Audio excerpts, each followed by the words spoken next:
Welcome to Coffee with Alain, the daily live video podcast where I share things about safety, about enjoying life, current events, sometimes martial arts, and a lot of motivation to help you get through the day, get through the week, get through the year, because we're all in this together, right? Today was going to be a purely motivational day, and then yesterday we had Texas.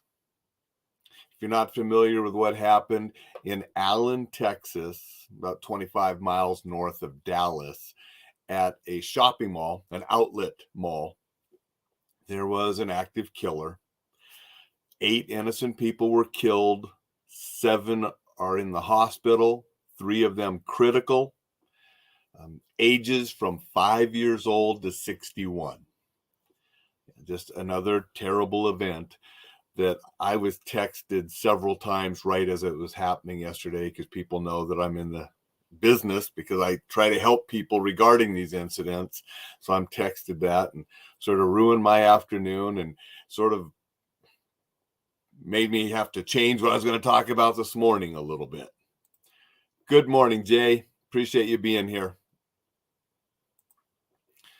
But this was another killing in Texas at another public place which people want to go to have a good time, do some shopping, and then something terrible happens.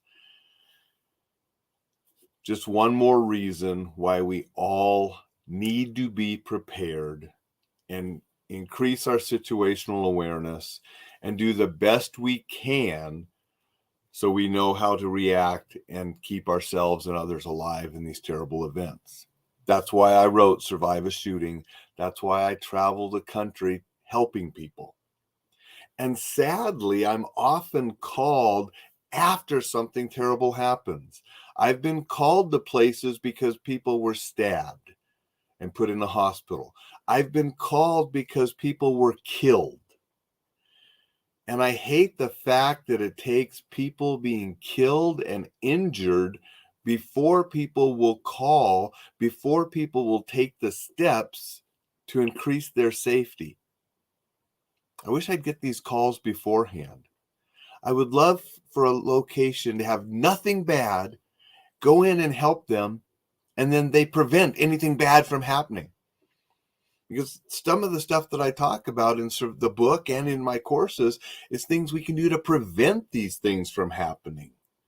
Looking out for warning signs, doing threat assessment teams, hardening targets, being prepared. Those are all part of it. And then I actually talk about and write about things to do when bullets are flying that can help survive lives, as well as medical treatment that can keep people alive until the professionals get there. But I'd like people to be more proactive and take these steps before these terrible events happen. And maybe we can be better prepared and less people will lose their lives. And I am only just a small part of this. We really need to work on the mental health in this country. We need to do things to prevent people from doing these terrible acts in the first place. That's first and foremost. We need to figure out why all of a sudden so many people think the answer is to go kill innocent people, kill innocent children. That's not the answer to anything. So we really need to work on that part of it as well. Jay says, see the warning signs. Definitely, Jay, because so many of these killers have left warning signs. And many killings have been prevented because people have acted on different signs. We don't hear about those as much because nothing happened. But a lot of these, I'm sure yesterday, when they start doing the investigation, there were probably signs. And we need to pay better attention to those and get people the help they need and prevent these from happening. And then I just think everyone needs to increase their situational awareness, recognize that it is possible. It can happen here because it can happen anywhere. Have basic plan and skills to keep yourself and others alive. And then we need to just enjoy life. We can't let these incidents traumatize us to the point where we stay at home scared of the world. As I mentioned a couple days ago, more people are killed by drunk drivers every year than are killed by people with active shooters. And we still go out and drive, don't we?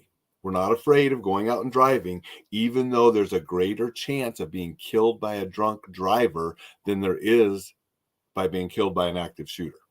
So we can't let the fear make us not want to live life and enjoy life. But we can be prudent and increase our situational awareness, increase our skills and knowledge of what to do in a situation to keep people alive. And that's what I'm out there trying to teach people and help people with. Jay says, can't let fear win.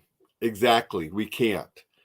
But we can be better prepared, and we can do everything we can to minimize the loss of life. And that's why we put our seatbelt on when we're driving. That's why we have a plan and we know what to do and looking for exits and so forth when we're out and about in public. So we want to do that. But now I'd like to get into the motivational message that I planned. You know, thoughts, prayers for everybody in Alain, Texas, those that lost their lives and those that are now injured, especially the 3 in critical condition. Hope they pull through it. And, you know, I hope that community can get through this. A lot of people that were there are going to need some assistance and help because it's so traumatizing.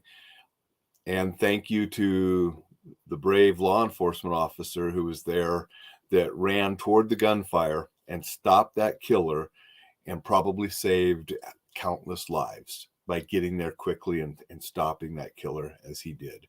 So thank you to the law enforcement officer that stopped the killer, and thank you to all those other law enforcement officers that were rushing toward the scene, you know, to help those people. But now we'll get into a little bit more motivational message that I plan to do today. And I guess it ties in a little bit, and so we'll do that. You know, I wanted to share a quote. It's on my coffee mug today. One person can make a difference, and everyone should try. John F. Kennedy said that. It's on my coffee mug today, and it's something that I believe. One person can make a difference, and every one of us should try to make a difference. What difference are you going to make? That's up to you. You can make a difference with your own personal life. You can make a difference with your family, with your community, with your state, with the country, with the world. It's up to you. But we should try to make a difference and try to make a positive difference in the world. And that's with everything we do.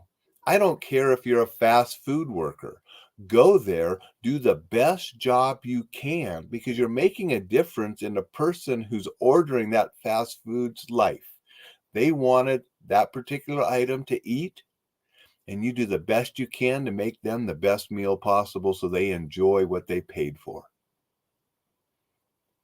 It doesn't matter what you're doing. My dad told me a long time ago when I was a little kid, who's more important for the community's health, the doctors or the garbage collectors?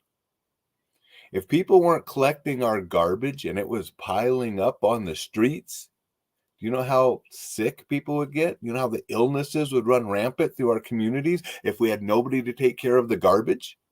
So who's more important, doctors or the garbage collectors? You know, that was one of my dad's ways of letting me know that it doesn't matter what job or occupation you have, they're all important. And we need to do our best for all of them because we can make a difference. Gonna say good morning to Dixon. My fellow Texans stand strong. Yeah, Dixon's down in Texas, not in Alain where this happened, but he is down much nearer than I am up here in Montana. So, yep, we're thinking about all of you Texans down there today, Dixon. Just another tragic incident I really wish I could quit teaching this stuff and throw my book in the garbage and that nobody would need it anymore. because I can teach effective communication just as readily, and I enjoy teaching those classes too. I mean, I enjoy teaching, and I would gladly only teach effective communication and other classes such as that, and not have to teach the active shooter and the self-defense and safety classes if people would just quit hurting and killing each other. Sadly, I don't see that happening anytime soon, so I'm going to continue to do both. I'm going to continue to try to make a difference. As John F. Kennedy said on the cup, everyone should try, and I am trying to make a difference.